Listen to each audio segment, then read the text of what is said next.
खुलुमबाय बेयो बड'लेण्ड इंखं टेलिभिजन दिनै 8 जुलाइ 2022 शुक्रबार खालि सानसेनि बरादखौ नोंथांमोननि खाथियाव लाबोदों आं सदानन्द दैमारिया।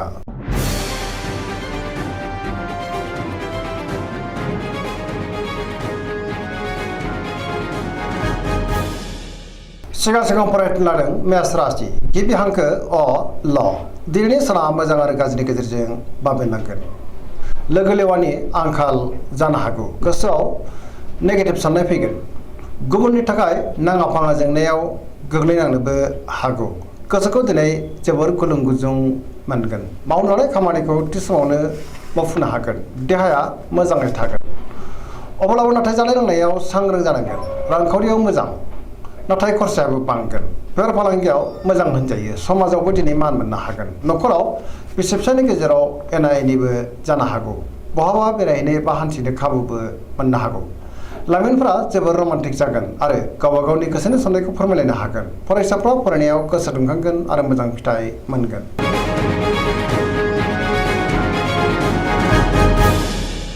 वृष राशि गिबि हांखो इ उ ब दिनैनि साना बारा मोजां नङा।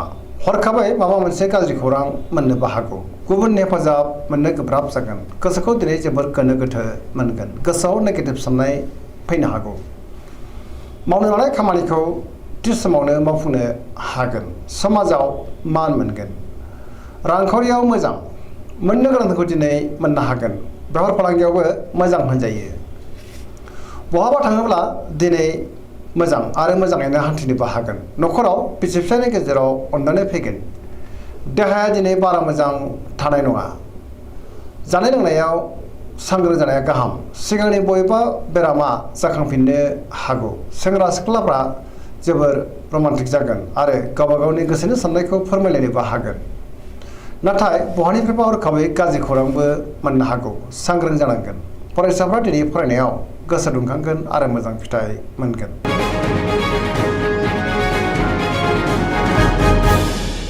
मिथुन राशि गिबि हांखो ख स दिनैनि साना मोजां आरो गाज्रिनि गेजेरजों बाबेननांगोन। नेगेटिभ एनार्जिनि गोहोम गोग्लैनो हागौ। न'खराव बिसि फिसायनि गेजेराव अननानै फैगोन। गोसोनि साननायफ्रा जाफुंनो हागौ। गोसोखौ दिनै जोबोर गोजोननायबो मोनगोन। जेरावबो देरहासार जानो हागोन। मावनो लानाय खामानिखौ थि समावनो आरो गोरलैयैनो मावफुंनोबो हानाय नङा। गोब्राब जागोन। माबा नङा माबा मोनसे हेंथा फैनोबो हागौ।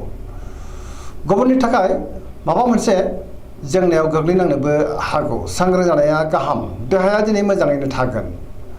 रांखावरियाव मोजां बेफार फालांगियावबो मोजां होनजायो। आयाबो बांगोन। न'खराव दिनै अनलायनायबो फैगोन। समाजाव मान मोननो हागोन। गुबुननि हेफाजाबखौ दिनै मोनगोन। बहाबा थाङोब्ला एबा हान्थिब्ला मोजाङैनो हान्थिनोबो हागोन। लाइमोनफोरनि गोसोआ दिनै जोबोर रमान्टिक जागोन।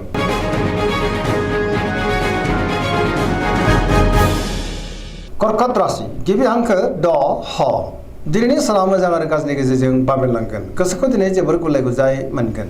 गोसोआ जोबोर गोजोननाय गैयै जानो हागौ। गुबुननि थाखाय जेंनायाव गोग्लैनांनोबो हागौ। सांग्रां जानाया गाहाम। मावनो लानाय खामानिखौ मावफुंनो हागोन। रांखावरियाव बारा मोजां नङा। आयनिख्रुइ खरसायासो बांसिन जानो हागौ। बेफार फालांगियावबो दिनै बारा मोजां नङा। गोबां खहा जानांनो हागौ। सांग्रां जानाया गाहाम। देहाया दिनै बारा मोजां थानाय नङा। गोबां रोखोमनि देहायारि जेंनाजों मोगा मोगि जानांनोबो हागौ। जानाय लोंनायाव सांग्रां जानांगोन। गुबुननि हेफाजाबखौ मोननो हागोन। गुबुननि गोसोखौबो दिनै बोनो हागोन। न'खराव बिसि फिसायनि गेजेराव अननानै फैगोन। गोसोनि साननायफ्रा जाफुंगोन। समाजाव बयजोंबो गोरोबनानै थानो रोंगोन। लाइमोनफोरनि गोसोआ नाथाय जोबोर आला खाला जानोबो हागौ। फरायसाफ्रा दिनै फरायनायाव गोसो दुंखांगोन आरो मोजां फिथाइ मोनगोन।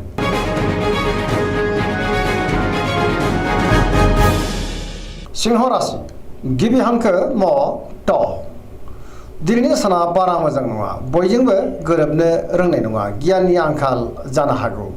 गोसोखौ दिनै जोबोर आला खाला मोनगोन। सोरबा गोजाम लोगोजों बहाबा लोगो मोनज्लायनोबो हागौ। मावनो लानाय खामानिखौ मावफुंनो हागोन। लाइमोनफोरनि गोसोआ दिनै जोबोर खुसि जागोन। रांखावरियाव नाथाय बारा मोजां नङा। गोबां धोन खहा जानांनोबो हागौ। बेफार फालांगियावबो मोजां नङा होनजायो।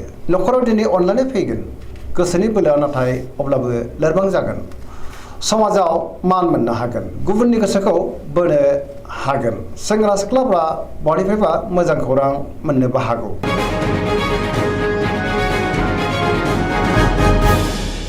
कन्या राशि गिबि हांखो प ट दिनैनि साना जोबोर मोजां गोसोआव पजिटिभ साननाय फैगोन गोथों आरो गोग्गो साननो रोंगोन गियाननि आंखाल जानाय नङा मोनफ्रोमबो बिथिङावनो दिनै पजिटिभ साननो रोंगोन गुबुननि थाखाय गोबां मोजां खामानि मावनानै होनोबो हागोन रांखावरियाव दिनै जोबोर मोजां बेफार फालांगियावबो जोबोर मोजां मुलाम्फा मोननो हागोन आयाबो दिनै बांगोन न'खराव बिसि फिसायनि गेजेराव अनलायनाय फैगोन फरायसाफ्रा दिनै फरायनायाव गोसो दुंखांगोन आरो मोजां फिथाइ मोननोबो हागोन सेंग्रा सिख्लाफ्रा गावबा गावनि गोसोनि साननायखौ फोरमायलायनो हागोन आरो गोसोआ दिनै जोबोर रमान्टिक जागोन देहाया मोजाङै थागोन गोसोनि बोलोआबो बांगोन गोजोननि आंखाल जानाय नङा गोसोखौ दिनै जोबोर गोजोननाय मोनगोन पजिटिभ एनार्जिनि गोहोमबो गोग्लैगोन।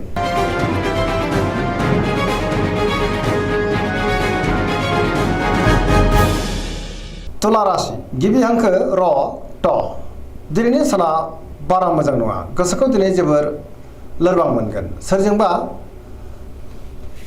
रायखोमा जानोबो हागौ गोबां खामानि मावनो हानाय नङा गोसोनि साननायफ्रा जाफुंनो हानाय नङा मावनो हानाय खामानिखौ मावफुंनो गोब्राब जागोन माबा नङा माबा मोनसे हेंथा फैनोबो हागौ देहाया मोजाङै थागोन रांखावरियाव मोजां मोननो गोनांखौ मोननो हागोन बेफार फालांगियावबो मोजां होनजायो न'खराव बिसि फिसायनि गेजेराव अनलायनाय फैगोन समाजाव दिनै गोबां मान मोननो हागोन बहानिफ्रायबा हरखाबै गाज्रि खौरांबो फैनो हागौ सांग्रां जानाया गाहाम फरायसाफ्रा दिनै फरायनायाव गोसो दुंखांगोन आरो मोजां फिथाइ मोननोबो हागोन।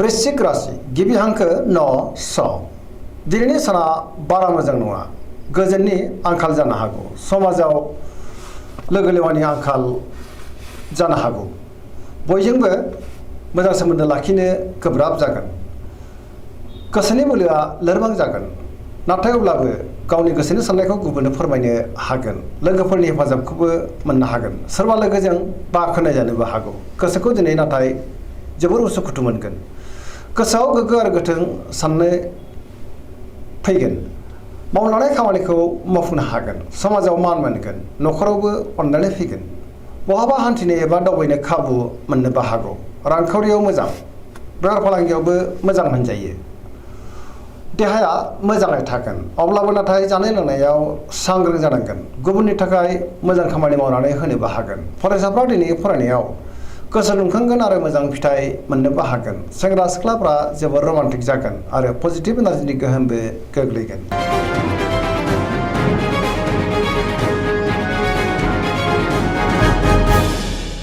धनु राशि गिबि हांखो ध फ भ दिनैनि साना जोबोर मोजां लोगो लेवानि आंखाल जानाय नङा बयजोंबो अनसायजागोन आरो अनजागोन गुबुननि हेफाजाबखौ मोननो हागोन गोसोआव पजिटिभ साननाय फैगोन पजिटिभ एनार्जिनि गोहोमबो गोग्लैगोन गोसोखौ दिनै जोबोर गोजोननाय मोनगोन सोरजोंबा बाख्नाय जानोबो हागौ गोसोनि बोलोआ बांगोन धोरोमारि बिथिङावबो दिनै गोसो दुंखांगोन मावनो हानाय खामानिखौ थि समावनो आरो गोरलैयैनो मावफुंनोबो हागोन रांखावरियाव मोजां नाथाय अब्लाबो खरसायाबो बांगोन बेफार फालांगियावबो मोजां होनजायो देहाया दिनै मोजाङैनो थागोन न'खराव अनलायनाय फैगोन बिमा बिफानि अननाय आरो बोरखौ दिनै मोननो हागोन लाइमोनफोरनि गोसोआ दिनै जोबोर रमान्टिक जागोन आरो गावबा गावनि गोसोनि साननायफोरखौबो फोरमायलायनोबो हागोन फरायसाफ्रा फरायनायाव गोसो दुंखांगोन आरो मोजां फिथाइ मोननोबो हागोन।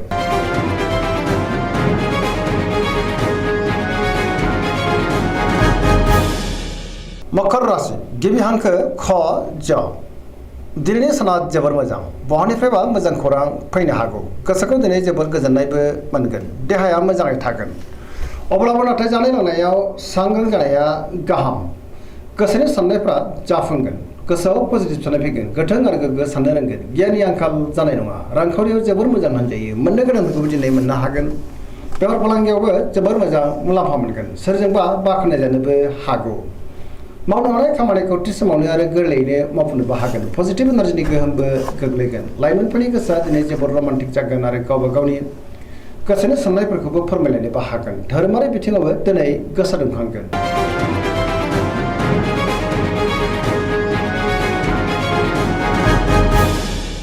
कुम्भ राशि गिबि हांखो ग स दिनैनि साना मोजां आरो गाज्रिनि गेजेरजों बाबेनलांगोन गोसोनि बोलोआ लोरबां जागोन सोरबाया रायखोमानो हागौ सांग्रां जानाया गाहाम गोसोखौ दिनै जोबोर गुलाय गुजाय मोनगोन मावनो लानाय खामानिखौ थि समावनो मावफुंनो हागोन बहानिफ्रायबा हरखाबै नाथाय गाज्रि खौरांबो फैनो हागौ गुबुननि थाखाय नाङा फाङा खस्थ'आव गोग्लैनांनोबो हागौ समाजाव मान मोननो हागोन रांखावरियाव मोजां गोबां धोन आरजिनोबो हागोन बेफार फालांगियाव दिनै मोजां होनजायो देहाया मोजाङै थागोन अब्लाबो नाथाय जानाय लोंनायाव सांग्रां जानांगोन न'खराव दिनै बिसि फिसायनि गेजेराव अननानै फैगोन बिदा फंबायजों मोजां सोमोन्दो थागोन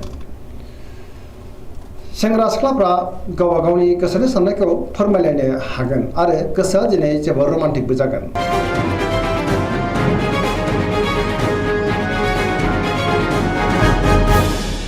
मीन राशि गिबि हांखो ड स दिनैनि साना जोबोर मोजां नाथाय अब्लाबो गोसोआव